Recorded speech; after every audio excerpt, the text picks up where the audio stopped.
So I know recently I've been behind on seeing a few movies. I've caught up with a few, but like I haven't seen Blackberry. I can't see Knights of the Zodiac because it's not showing around my area. But I knew I had to go watch Love Again. What is Love Again? I'm glad you asked. The plot of this movie, I shit you not, is about this woman who loses her fiance, and to cope with it, she starts texting his old number, but it's going to this other guy. So, because of these texts, he is starting to fall in love with her. And if you think that sounds really freaking creepy, it is, but not as much as I thought it was going to be. But either way, this movie is terrible! Oh my god! And it's the kind of terrible where I'm not even going to review this movie. I'm going to explain the entire movie. It's been a minute since I've done one of these, but unlike the two anime movies I did this with, this one, I don't think anyone gives two shits about. But I guess, spoilers, do you really care? So, let's talk about Love Again. Well, first off, I guess I should mention that I was the only one at the theater when I went to see it. I saw this like 2 weeks after its release on a Wednesday afternoon. Nobody else was there, and I was like, oh my god, I'm gonna have fun. Okay, so right when the movie starts off, we see the opening credits, then the title pops up, then we pan up from this woman on her phone watching the opening credits. So, through this entire movie, I was just liking to think that she was watching the entire movie, like what we're about to see, on her phone the entire time. We then meet our main character, Mira, and her fiance, John Wright. John Wright? The John Wright? As in editor of Speed, Hunt for Red October, X-Men, The Incredible Hulk, him and his totes for reals, yo? Oh my god, that John Wright? Now, to be honest, I just heard that name and looked something up on IMDb. It was like, is there any famous John Wrights? That's the only one I could really come up with. So these two are at a diner, and John and Mira, they just love each other so much that they even kiss each other like this. Mwah, I love you so much.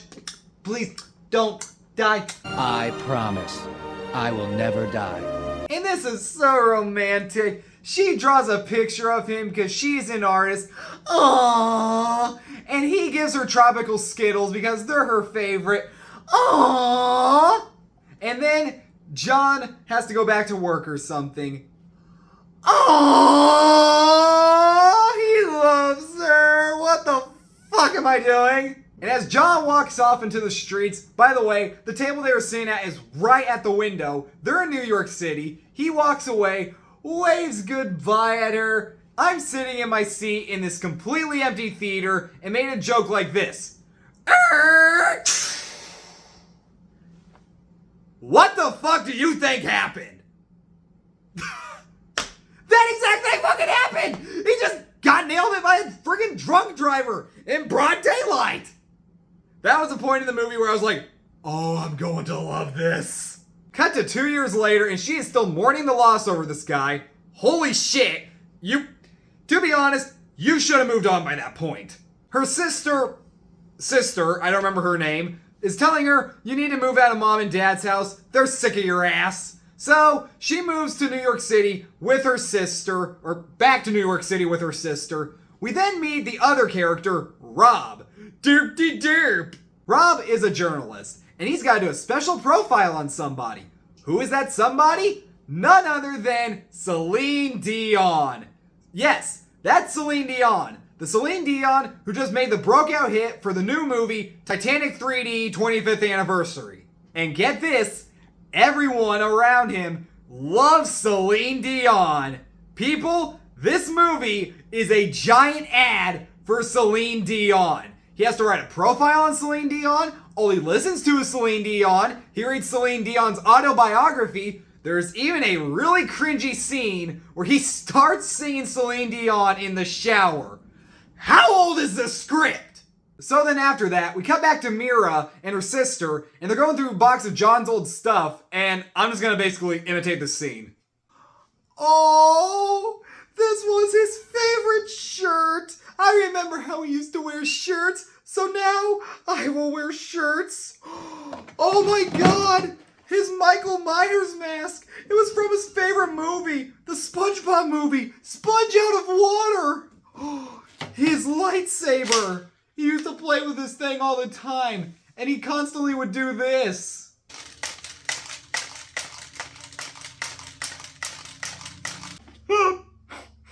Oh my god! His prized possession! His unicorn teething ring! He used to chew on this all the time, like this. I don't know why I have this either!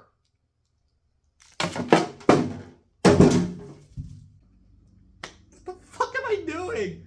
Oh, and then they find the ring that he was gonna propose with, and she's like, oh, he never got to propose! Okay, she was much sadder than that, but you get the idea.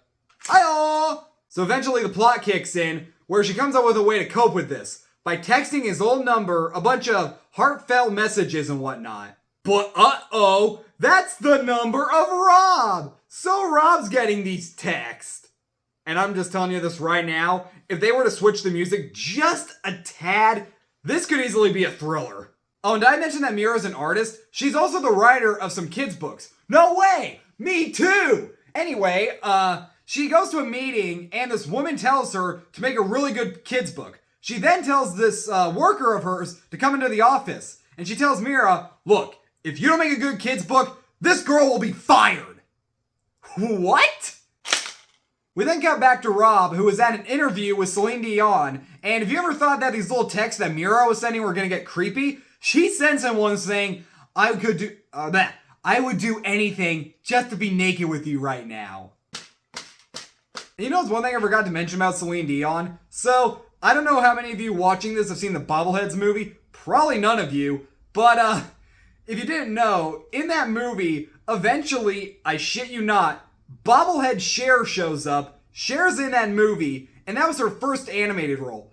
This is Celine Dion's first film role. Her presence in this movie feels like Cher's presence in the Bobbleheads movie. And yeah, this might be her first film role, but may I remind you that she has been in a few TV shows here and there. Remember when she had a bastard daughter named Sally with Terrence from Terrence and Phillip, and then she started sleeping with Ugly Bob? Ah, Celine Dion, what have you done? I was going to make us a family again, but now you've slept with Ugly Bob. What do you mean? Why are you calling him Ugly Bob? Because that's his name, you stupid bitch! You told me your name was Handsome Bob! Look at him, Celine Dion. And yes, I know, I look like a special boy. So at one point, Mira's sister convinces her to get into some dating apps. She gets on a profile, starts texting this guy, and the guy says, hey, nice pic, let's meet for a drink. Yeah, that's not how that works, I should know. She then texts John's old number, which goes to Rob, and he's like, oh my god, I gotta go meet this chick over at the bar or whatever. This movie's fucking creepy. So he's over at the bar before she ever gets there, and he's with like a coworker of his, and he's like trying to look around like, okay, who is texting right now? Like, who could it be? And he is questioning if it is this guy over here, which that was kind of funny. Mira eventually shows up to the bar, and she meets up with her date, and they don't show the date's face, and we don't know who it is yet. So, the camera starts panning up, and at this point I was thinking, okay, it's gonna be someone I don't recognize. It's panning up, and holy shit, it's Nick Jonas! Why is Nick Jonas in this movie?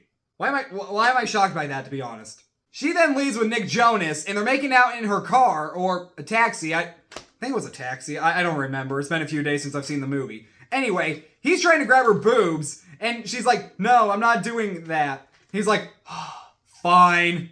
Gets on his phone, onto the dating app. He's like, I'm sorry, are you trying to, like, get another date right now? Well, you want to have sex with me, so... Okay, I'll be honest. That was the one legit really funny scene in the movie. Oh, actually, wait, I forgot to mention the part where her sister tells her, you need to get the D, and I wrote a joke down, and it was, yeah, you tell her to get the D, she needs to get the Dick Jonas. I know that's stupid. We also then find out that the Tropical Skittles wrapper that John gave to her, she kept in her notebook with a picture of him.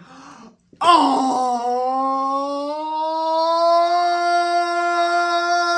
THX, oh! You spin me right round, baby, right round, like a record, baby, right round, round, round. So eventually, she then makes the decision to stop texting the number. But she texts us one more time, which goes to Rob again, and he's like, no, no, no! Why are you gonna stop texting me? No! So then Rob's the the profile guy, right? Yeah, Rob is getting all mopey and dopey over this, and I shit you not. So, you know that scene from Footloose where Kevin Bacon runs off and starts dancing in like a parking garage or something? It's been forever since I've seen Footloose. Correct me on that if you want to. Basically, they reenact that scene, but Celine Dion is of course playing, shocker, and it's just stupid. I mean, yeah, it's kind of dumb in that movie, except I rather imitate that scene over what he's doing. He then eventually finds out that she's going to the opera, and he's all like, oh my god, I gotta meet her there! Stalk her much? So yeah, he goes to the opera, he doesn't see her there, but he's like, wow, I guess I like opera now. But then, she eventually does show up, and I wish it was this goddamn easy. She immediately gives him she immediately gives her I can't talk, people. You know what I mean. She gives him her number, and they go out on a date. Well, actually, first they have the scene from all these romantic comedies with the awkward phone call. Awkward phone call. I think I said that weird. I don't know. But as I said, they go on a date. They go for a walk in the park. They stay in the park all night. What the fuck? And I forgot to mention, in the park is a guy playing the accordion. How fucking old is this script?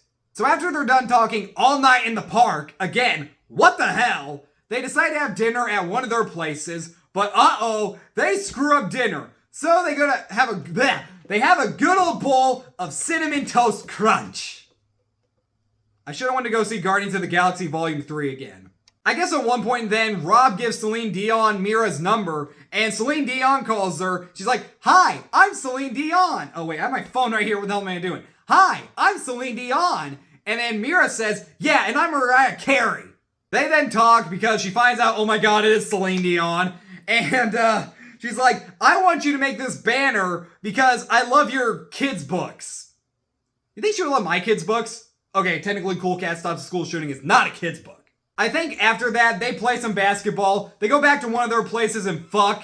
And then, oh yeah, I forgot to mention. This comes to the point where the guy is in the shower singing Celine Dion. It is the most cringy goddamn scene of the fucking movie. And she starts singing along with him. Don't ask me which song it was, I don't remember.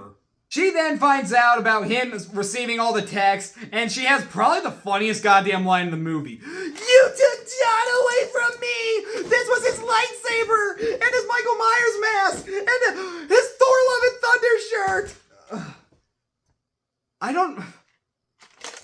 I'm losing it, people! Oh, sweet love and mercy, God! We then have the third act breakup where they're all mopey and dopey, and I'm just gonna have you take a wild shot in the dark whose music is playing in the background. You think you got it? Okay, Britney Spears. Eventually, after all that, instead of writing a profile on Celine Dion, he writes a profile on how much he loves her. Aww, you're fired. Actually, no, he doesn't get fired. His boss is so happy with what he did that he's like fake yelling at him and passes a note over saying, good job. Why the fuck is this in theaters and not on Netflix as an exclusive? Woo! We then cut back to Mira and she's talking to somebody. And who's sitting right in front of her? John! Well, not really, because he's dead because of daytime drunk driver. Oh, I love this movie. It's terrible, but I love it. Rob and Mira find out, oh my god, we actually love each other. They run to each other in the snow. They kiss. Movie's over. Here's the end credits playing. Shit you not, Celine Dion. Everyone's wearing I Love Celine Dion shirts. Okay, one guy's wearing an I Love Celine Dion shirt, but everyone's singing Celine Dion because this movie is 20 fucking years old. Not even that. It's like 25 years old.